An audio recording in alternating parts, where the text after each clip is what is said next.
kami-kami lang. Kinumbinsi ko pa si Bongbong, pakasalan mo na si Lisa.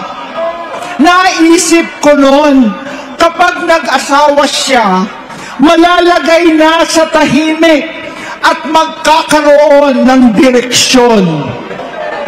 Ang laki ng pagkakamali ko. Mas lumala ang kanyang pagkalulong sa droga.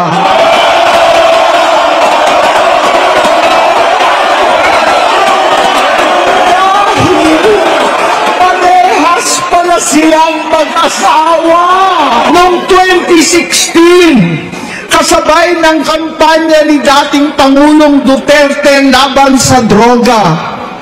Lumabas ang pangalan ni Bongbong sa listahan. Nakasama siya sa listahan ng mga celebrities. Masinsinan kong kinausap si Pangulong Rodi.